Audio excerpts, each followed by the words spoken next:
SRS Entertainment present तोरे समझ के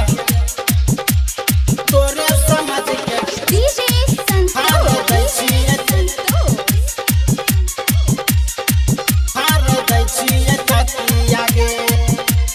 अंगिका रिकॉर्डिंग स्टूडियो रुपौली पूर्णिया बिहार। आप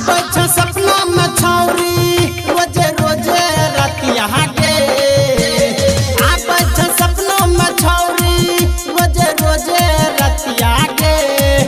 है गे तोरे समझ के हमें हार दै छियै तकिया गे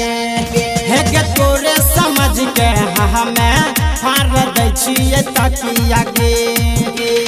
आप सपना में छौरी रोजे रोजे रतिया के आप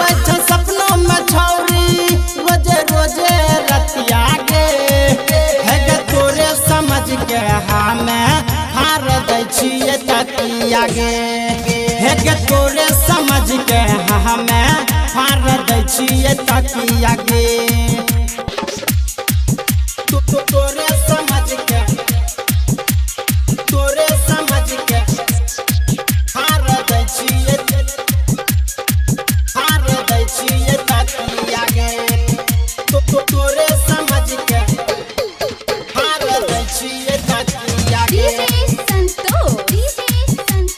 अंगिका रिकॉर्डिंग स्टूडियो रुपौली पूर्णिया बिहार। ढेर दिन बीत गए सुने गे छौरी कैल हम मुलाकात गे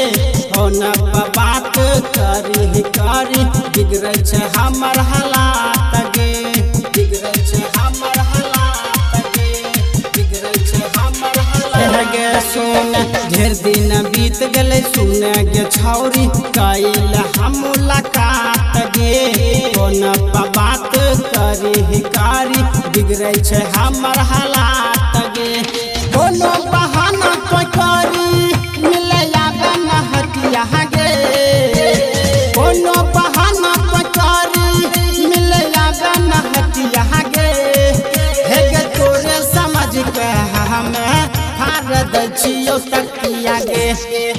हे गे तोरे समझ के हमें हार दै छियौ तकिया गे तोरे समझ के हार दै छियै DJ Santosh Angika recording studio writer Vipin Shankar के साथ मिले हे जाने आएबो नको कनथिया कोनो कबाली सभे तोरा कीन देबो सभे तोरा कीन देबो सभे तोरा कीन देबो राइटर विपिन शंकर के साथ मिले हे जाने आएबो नको कनथिया कोनो कबाली सभे तोरा कीन देबो रवि रस्तोगी के छौरी कहूँ माने ले बतिया गे